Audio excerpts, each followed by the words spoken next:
Hello, traditions! Welcome back to Tagum Doctors College. And this is again Teacher Anna, your learning partner. So today we are going to learn lesson or chapter number 10. So last week we have learned about chapter 9, which is about professionals and practitioners in communication. Now let's go to chapter 10. This is about the clientele, settings, and media channels. Now, let's go.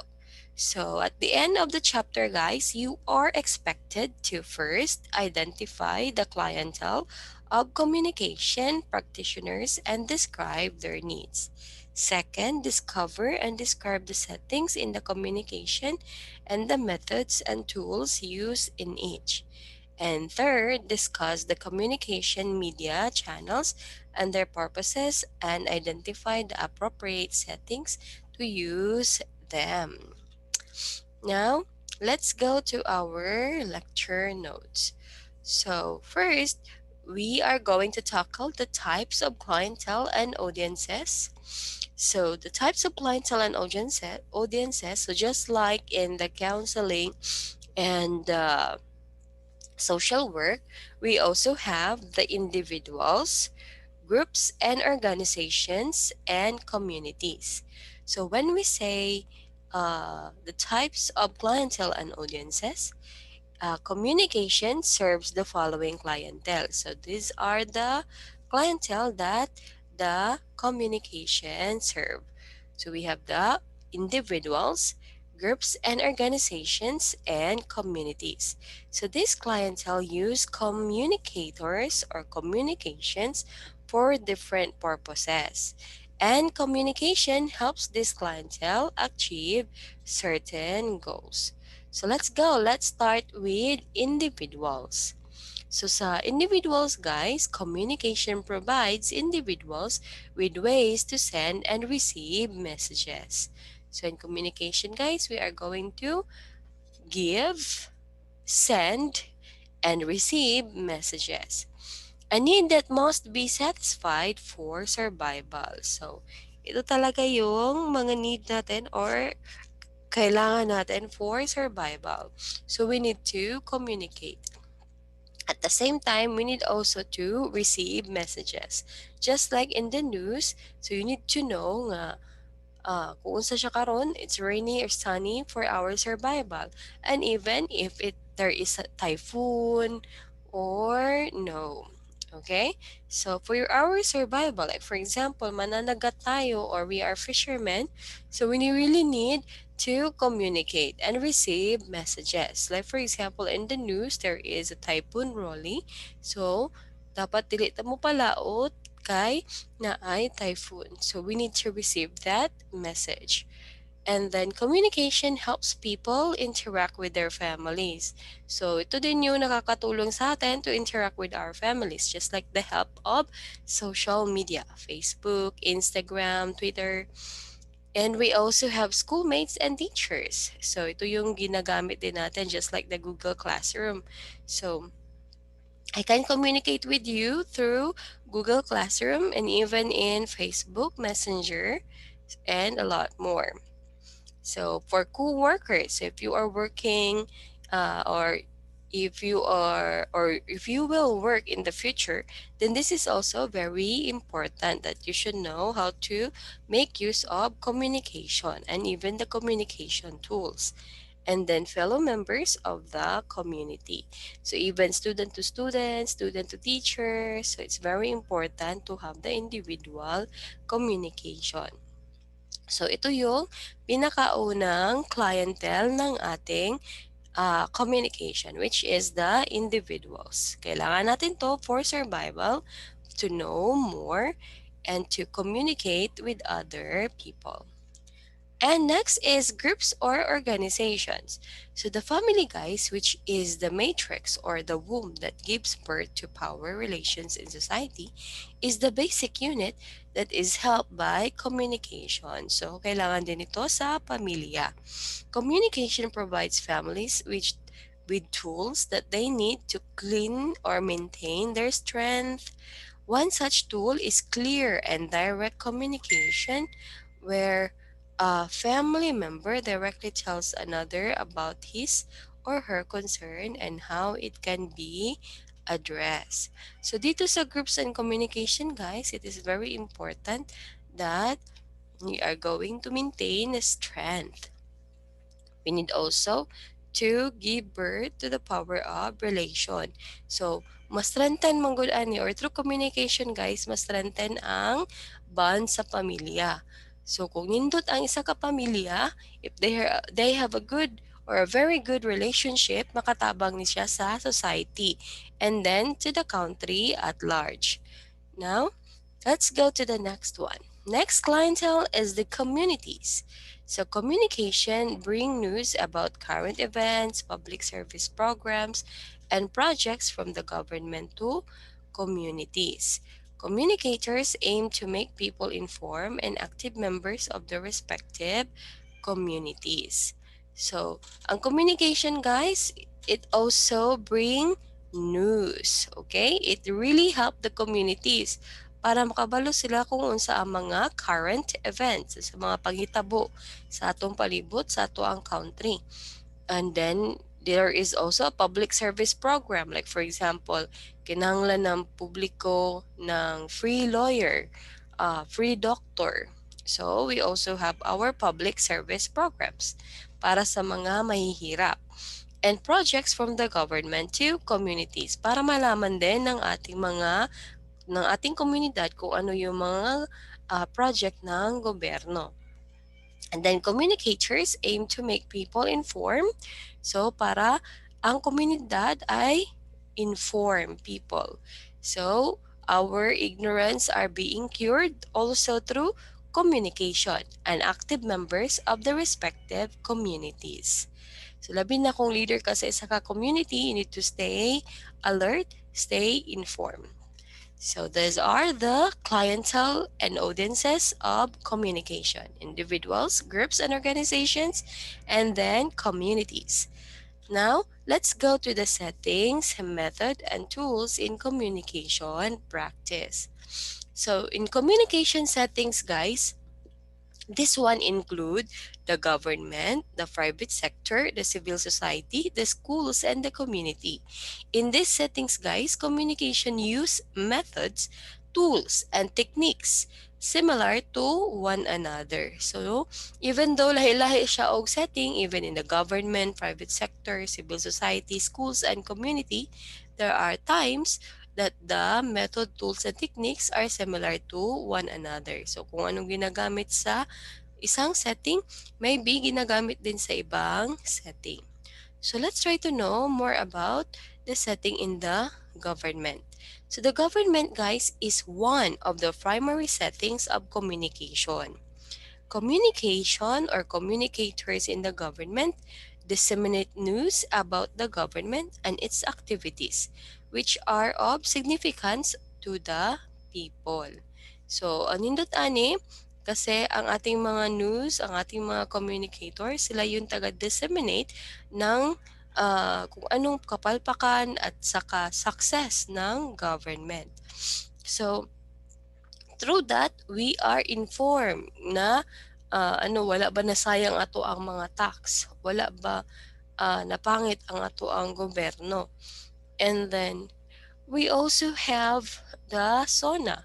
So in the Philippines, guys, the State of the Nation address allows the public to know the policy directions of the current government. So just like the current government of Duterte, it looks like we really have a very nice president because there are a lot of achievements in every year in every SONA that being held. So makita man jud nimo no kung sa improvement sa Pilipinas. And then lawmakers in the government also present their programs of action to the public. The opposition party, which is one of the important forces in the government, communicates with government officials by fiscalizing or examining and correcting discrepancies in policies and programs, and presenting alternatives. Ang nindot lang po kung naatay opposition party, guys, it is because we will be informed to the opposite. Okay? Like inform about the fiscalizing, or they need to examine a certain law or certain policies and programs, a certain discrepancies in the policies and programs, na po siya check and balance pa. Even though, uh, ang pangit lang sa Pilipinas is kaning ano manggod ka na mapila nga to ang mga personal grudges. So nindot ta kung unity lang tanan, and then nimo lang jud nimo ang imuhang trabaho. So for example, if you are part of the opposition party, you can really check, you can really know what or examine the discrepancies of the policies and programs. Pero dili ingon ana nga imo na lang pong dauton ang isig gobyerno nimo. So nindot unta na siya check and balance, pero give time to correct also the mistakes of other government or other party. So now that is for the government. Communicators are very important. Now, let's go to the private sector. So marami itong private sector, no? It can be uh, it can be a corporation, institution, single proprietorship, uh, or the partnership. So marami itong private sector. So it can be considered a setting for organizational communication. So organizations, whether public or private, cannot exist without communication. So kung wala communication sa isa ka organization, guys, isa ka institution, then dili gid siya maayo ang iyahang setting. So that's why communication helps organizations accomplish their management functions to achieve their goals and address challenges. So it's very important in a private sector or even in a organization to have a very well management function. So unsa man ang naaani. So dapat they should have a very good communication. Like for example, they have their own website to stay informed. They have their own bulletin boards to stay informed. They also have their own gazettes and every means of communication na magkasinabot ang isa ka institution or organization. Now, let's go to civil society. So, bakit nasalis ang civil society sa ating communication settings? Yes, it is because it includes the non-governmental organizations and private foundations. So even the NGOs, guys, even the private foundations, guys, they are part of the communication settings. Kasi si civil society makes use of interviews. So like for example, if you are part of a foundation, then you are going to have your own TV ba, or have your own news, or have your own radio, or have your own any business that exists with communication. So in that, guys, it is very important to know how to make interviews, how to have surveys, and then how can it be reliable, how can it be kanang good source of information. So we need also to publicize policy advocacy. So sa tong mga nindot nga policy, sa tong mga dili pud maayo nga mga policy. So nindot po siya. It is because in the civil society they can check anything that is the government and the private sectors doing. So, pwede po niya ma-counter-check ang naa sa taas through interviews, surveys, and policy advocacies.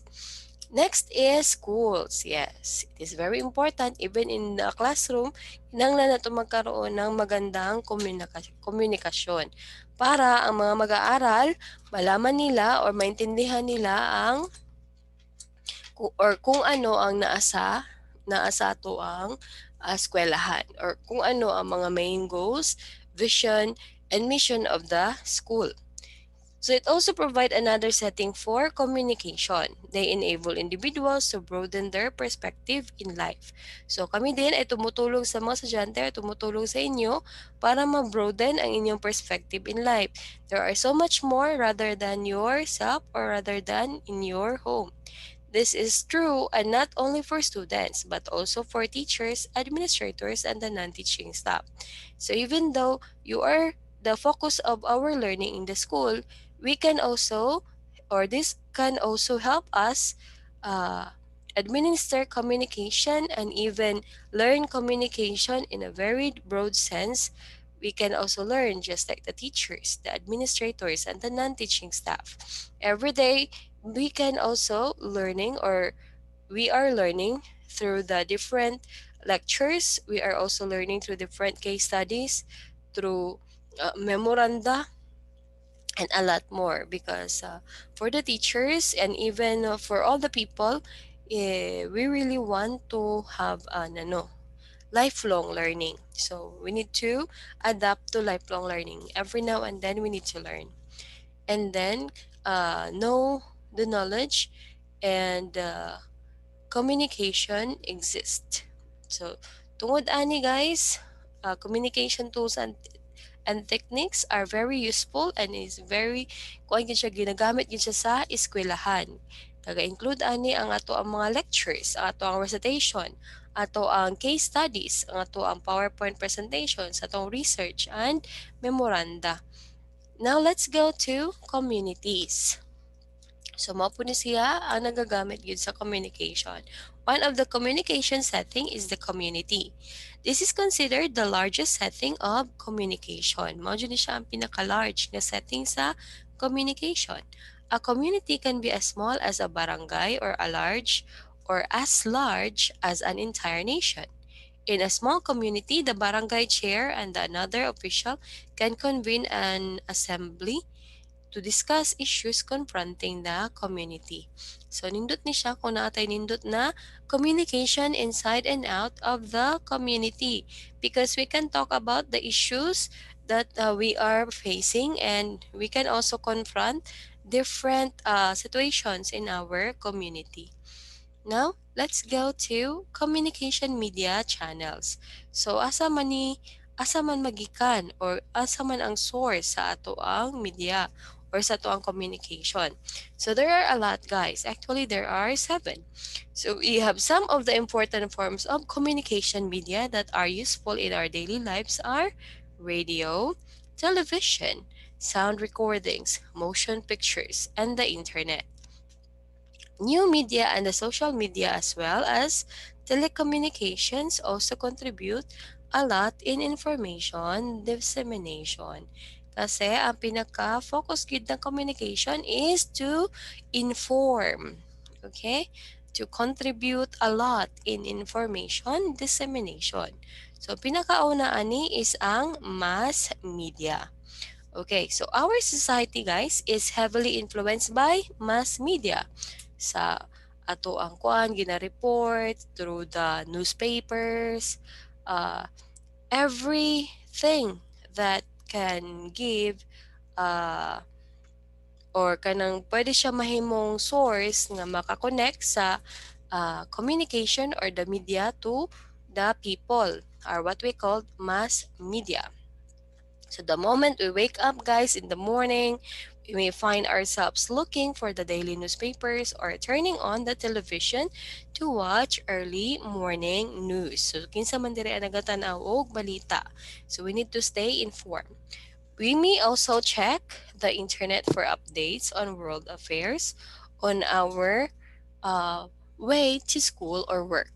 We listen to the radio in our car or in public transportations. Before we go to sleep, we may watch or listen to the late evening news. So they are form of mass media. So yung mga form of communication that from the media to the masses. Okay? So we can read the newspapers, we can watch the television, and we also watch the evening news. So we also have the radio. Yeah. DJ, bring back our memories through your songs. So we have the radio. Radio has always been popular, guys, especially in the remote areas of the country. So sa una to nagpuyo pa mi sa bukid, mao lang gyud ni siya ang amo ang source of information. Ang radyo nga mga balita. So radio has always been popular, especially in the remote areas of the country where power is still not available. Ang mga radyo sa una kasi wala pa may kuryente, ano lang gid siya, battery operated.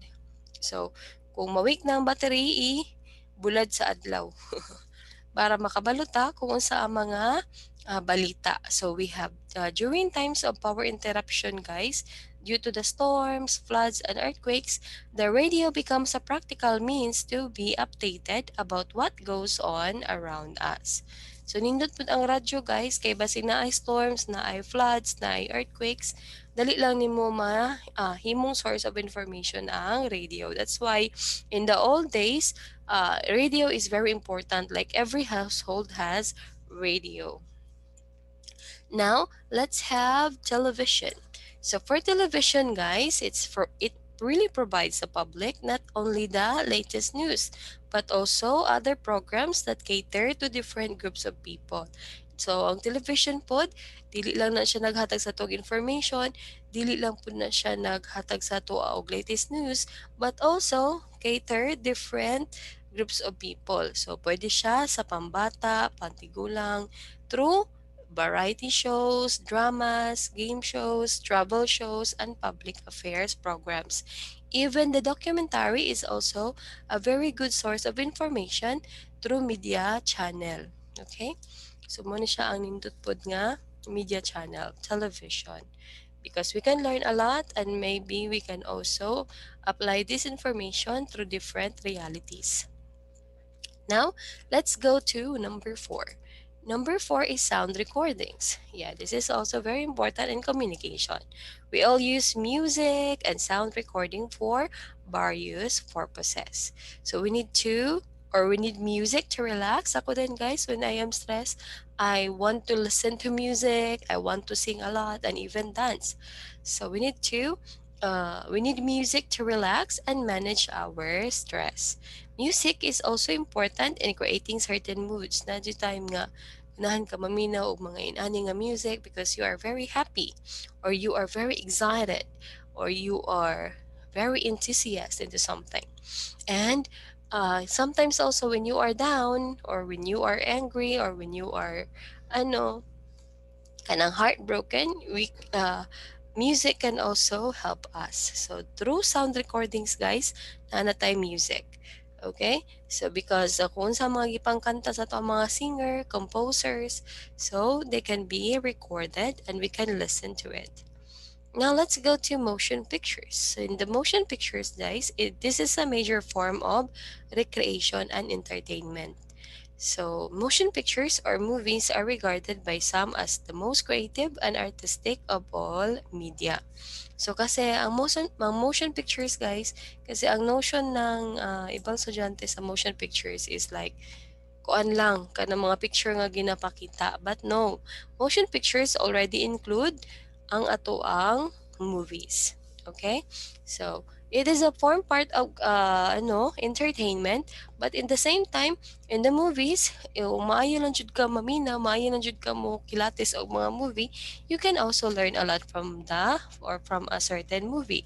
Like for example, a movie about businesses, then you can learn how to start business.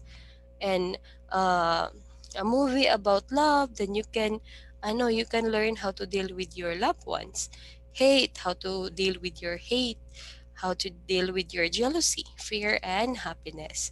So kung maayo lang jud ka nga watcher or kanang tigtanaw, then you can apply that in the real world and be productive and inform about it. Kasi labi na kung ang imo ginatanaw is kanang something reality or with the touch of reality. Now let's have the internet. Yeah, this is very exciting kasi through the internet we can communicate with a lot of people through different places or all over the world. So the internet had made life more exciting to those who have access to it. Kasi labi na sa tong loved ones nga nasa ubang nasod, then we can still communicate through the internet. We do not have to go to the post office to send mail. Dili na tapoy mo to sa post office. Di na kailangan. It is because kuan na very convenient through the use of internet. I-email lang nimo, then you can send your files, you can send your applications, and everything. So we can use email to send messages to friends, family members, and work associates in seconds. Next is the new media. Yeah, so sometimes ginagamit po din ako siya guys, no, in the new media. So I have my own blog, I have my own social media and websites. Even you are also using this. You have your own Facebook, you have your own blog, you have your own YouTube channel, you have your own social media accounts. So, in the new media guys, we can also stay informed. Pero basta, kabalo lang po kamo kilatis og information or balita nga basin pod siya og fake news. Okay? So, in the new media guys, it is said to have sprung from dissatisfaction with the traditional forms of media. Kasi usahay po mag-form po ni siya og dissatisfaction because some of the information are not true. Fake news ika nga. And then including television, newspaper, and the radio guys, nagkakita po tag dissatisfaction through television. Like, dili ka maka-comment sa television, dili ka maka-kuan sa imuhang hatag sa imong feedback. In the newspaper too, uh, maybe it can also be limited, dili ka research. Like for example, if you have read something nga very intriguing sa newspaper, dili nimo siya dili nimo siya ma-search kung tinuod ba siya or unsa jud ang iyang story and unsa ang iyang sulod. So we also have the blogs and social media site. So through that, na nato siya na-exercise nato gamay ato ang freedom. Like we can comment through the video, news na ginapakita sa, for example, sa ABS-CBN. So, na yung mga pros and cons dito, na yung mga negative comments, na yung positive comments. So, through that, we can stay informed and we can speak whatever our, what is in our mind. But always remember na we need also to be responsible through the use of our freedom. So we can have our weblogs and blogs. So these are, you can also use it as your diary or online diaries and journals, created and updated to express one's thoughts, musings, and our commentaries on issues or topics of interest. So you can also have your blogs, like for example, is it about story or maybe it is about your life, your diary, and your topics of interest, so you can use that. So next is social media websites, so such as Facebook and Twitter. We have Instagram, Face app are also used for disseminating information and making announcement about events, programs, and activities. So there are also a lot of social media websites na ginagamit nato karon, QQ, WeChat. So we can be informed through that websites and social media. But always remember guys, not all are true. So you need to scrutinize information. Now let's go to the next one. So we also have telecommunication. So unsa dining telecommunication, ma'am, and how can it help us? Through telecommunication, guys, we can exchange information in a long distances. Okay, as the long distance exchange of information through technological devices. So telecommunication involves or uh, through the use of telephones, mobile phones, smartphones, and computers. So they are what we call telecommunication. We can exchange information even in long distances. Now, unsa ni siya nga makatabang sa atoa? So makatabang ni siya sa atoa because we will be informed kung unsay nahitabo sa inani nga nasod, or is there a war in the other nation, or kanang unsa pa ang mga maayo nga butang nga gipang implement sa other nation that we can adapt in our country. The last one is the telecommuters. So we are also someone who is a telecommuters. Accomplish all or part of their work at home. So through telecommuters, we can accomplish or mahuman nato ang mga trabaho. Base na lang ta sa balay, we can work at home and even send our product or output as we work at home. So naputay satellite location through computer links to their offices. Okay, so that is for telecommuters. So we are all telecommuters, guys. Always remember that we are part of the accomplishment of the work from home, study from home. We also have the satellite location, which help us to access the internet, and we can also use our computer to link our home and offices, and even school to your home. Learn through that. So always remember, guys, that be a good telecommuters. Dili nang kanang ano, manawag lang kay para gara-gara, manawag lang or kanang mo use lang sa communication devices para mo daot og tao. So don't do that, guys. Be responsible telecommuters. Okay? So if you are going to post something, it should be something that is kana makatabang sa atuang knowledge. Okay? So I hope you learned a lot from our lesson today, and always remember to be the best, and always remember to be a, be a very good component for your future.